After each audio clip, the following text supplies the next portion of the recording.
So it's a show about somebody in their 20s who has all these social ideas but still does not have it together. Williams came to fame on the Nickelodeon series Just for Kicks. She has since appeared on the HBO drama Girls and will star in an upcoming romantic comedy. Sarah Hyland is hard at work as Candie's creative director. The 25-year-old actress unveiled her first ad campaign for the brand Tuesday after being named Candie's first ever creative director in April. She captioned a photo of herself posing with her dog Barkley, so excited to be the first ever Candie's creative director, #Sarah for Candie's. Candie's follow-up by posting a behind-the-scenes video from Hyland's shooting, writing, "Introducing our Candie's creative director, at the real Sarah Hyland." The clip sees the actress show off some of her favorite pieces from the line.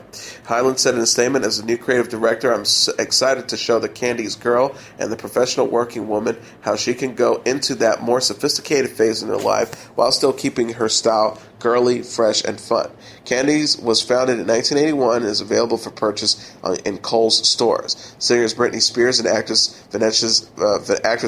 Vanessa Hudgens, Lea Michele, and Bella Thorne are among the celebrities who have represented the brand. Hyland is best known for playing Haley Dunphy on the ABC sitcom Modern Family. She will also portray Lisa Houseman, elder sister to Baby, played by Abigail Breslin, in ABC's forthcoming TV remake of Dirty Dancing. Dennis Quaid's wife, Kimberly, is seeking a divorce once again. Kimberly filed to end her marriage to 62-year-old actor Tuesday in Los Angeles while Quaid was filming the Crackle series The Art of More in Vancouver, Canada, according to TMZ. The couple told the website in a statement, "After careful consideration, we've decided to end our 12-year marriage. The decision was made amicably and with mutual respect towards one another." Sources said Quaid and Kimberly have already sorted out much of the settlement and plan to share custody of their 8-year-old twins, Thomas and Zoe. The pair vowed to remain devoted partners in raising their children. Quaid and Kimberly married in 2004 and welcomed their son and daughter via surrogate in 2007. Kimberly previously filed for divorce in March 2012 but withdrew the papers the next month. Source told E! News in May 2012 they have an explosive relationship, but they do love each other. They both still have very strong feelings for one another. Quaid plays Samuel Bruckner on The Art of More and will star in Season 2 of Fortitude on Sky Atlantic. He is also slated for the movie A Dog's Purpose with Britt Robertson and Bradley Cooper.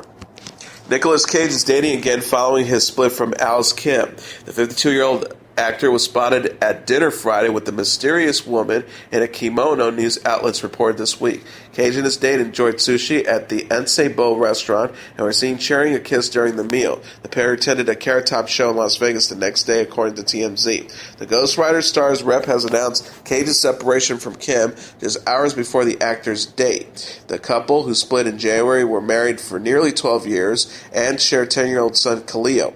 Cage said of the Korean-born Kim in a 2013 interview with The Guardian, "I made a very clear decision to marry out of my own zip code. I mean, way out of my own zip code. I married into another culture." Cage is the nephew of director Francis Ford Coppola, was previously wed to actresses Patricia Arquette and singer Lisa Marie Presley. The actor will next appear in Snowden with Joseph Gordon-Levitt.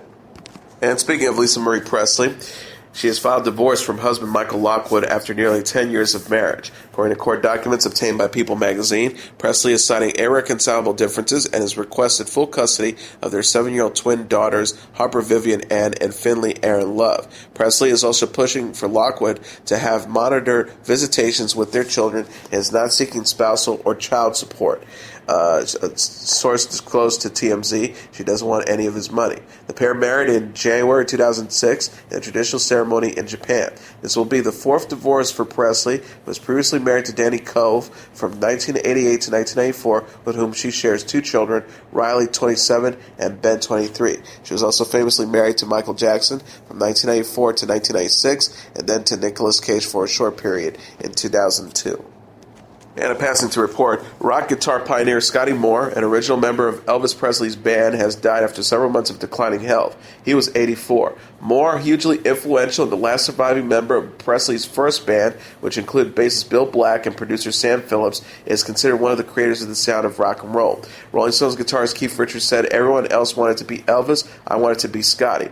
Born in Gladstone, Tennessee, Moore picked up the guitar at 8 years old. He moved to Memphis in 1950 after he got out of the Navy and formed his first band, the Starlight Rangers, with Bill Black. In Sun Records, Sam Phillips put Moore and Black together with Elvis Presley then still a teenager. The group's first single, That's Alright Mama, was meant to be an audition, but instead became rock history. Moore told Rolling Stone in 2010, Sam said, "Call this guy up and get him to come over to your house and see what you think of it." So he came to my house on the 4th of July. It was kind of a pre-audition. He was inducted as part of the inaugural group of celebrated signmen in the Rock and Roll Hall of Fame in 2000.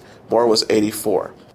And speaking of Keith Richards, the legendary Rolling Stones rocker will take viewers on a stroll through his formative years in post-war Britain during an upcoming BBC Two documentary.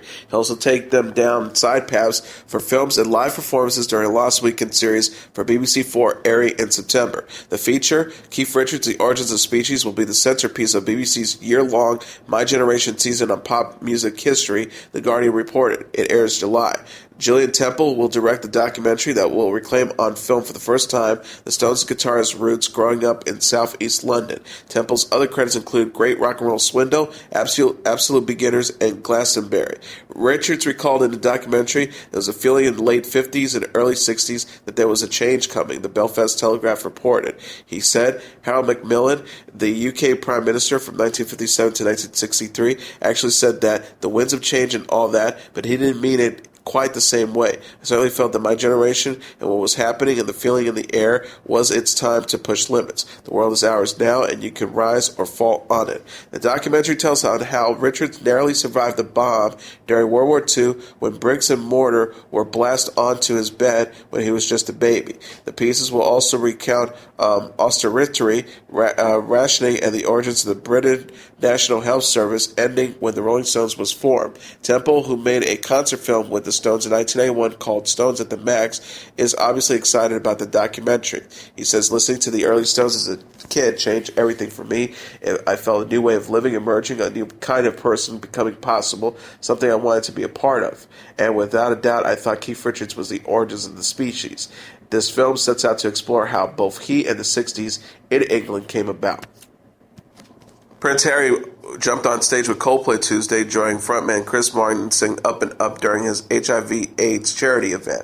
The event was the first ever pop concert held on the East Lawn at Kensington Palace. The concert, at which Britain's own Coldplay was the headliner, was held to raise money for the Prince's charity Sept, which assists young people in Africa infected with HIV or AIDS, USA Weekly reported. There were other musical appearances by I Am Wrong duo Nico and Vince, the Bassothio Youth Choir, and by Josh Stone, a Sept ambassador. The 31-year-old royal turned rocker reportedly sang after announcing the seriousness of the event. The prince told the crowd at the beginning of the concert, E! News reported, Sept, meaning forget-me-not in Sesotho, has helped tens of thousands of children in just over a decade.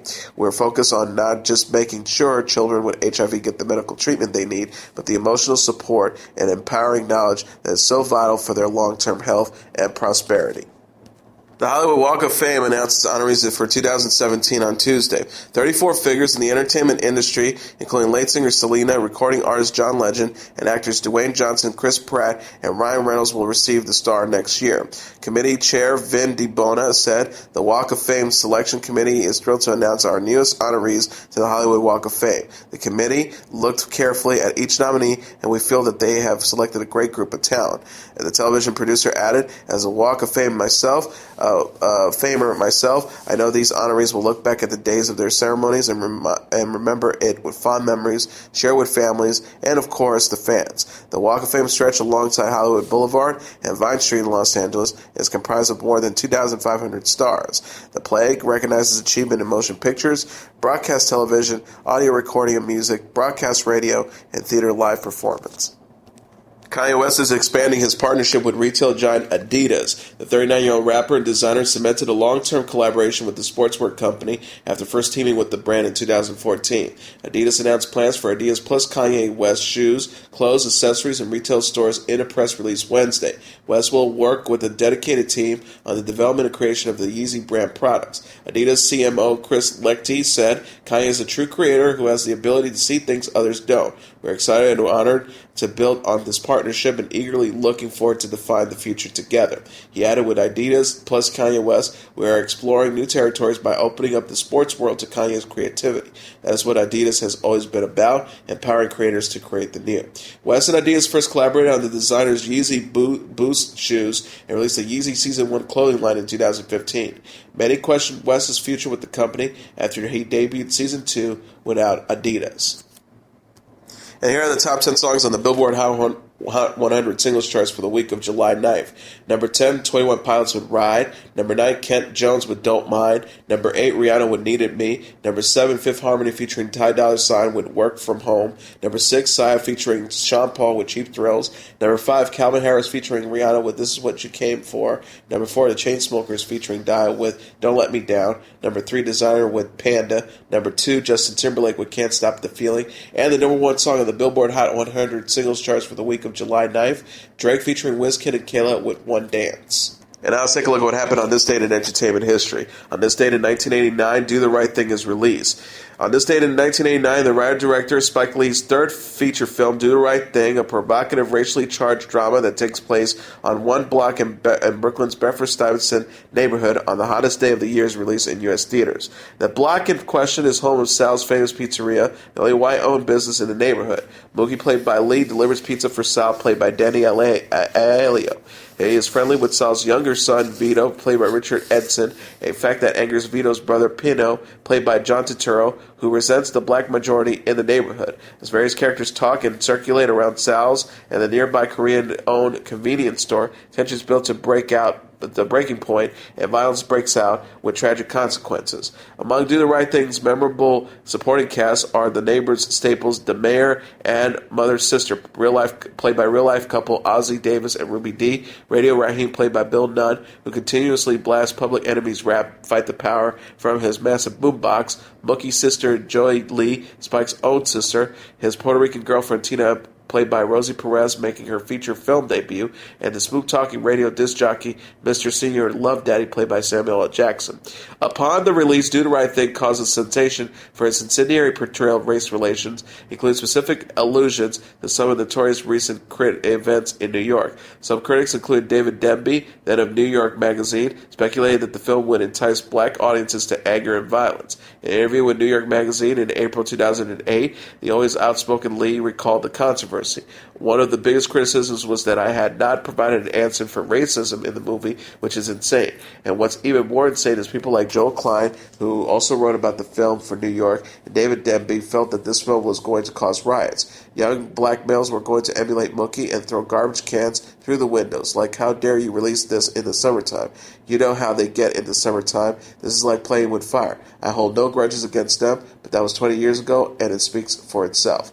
Nominated for 2 Oscars, Best Supporting Actor for Elio and Best Original Screenplay for Lee, Do the Right Thing was later called culturally significant by the U.S. Library of Congress and stands to this day as one of Hollywood's most notable portrayals of modern-day racial tensions. And that is your entertainment report for Thursday, June 30th, 2016. I'm your host, Mr. Downtown Ray Melo. I'll be back tomorrow to deliver some major stories and trends going on in the world of entertainment and beyond. You can follow the show on Facebook, Twitter, or Instagram. Facebook.com/The Entertainment Report with Ray Melo. That's RAYMELO. On Twitter at The Enter Report, or on Instagram at The Entertainment Report. You can listen to this episode or any previous episodes of The Entertainment Report anytime you want on iHeartRadio. Just go to iHeart.com or your iHeart phone app, search for The Entertainment Report, and it'll take you to the page. Good night, and God bless you all.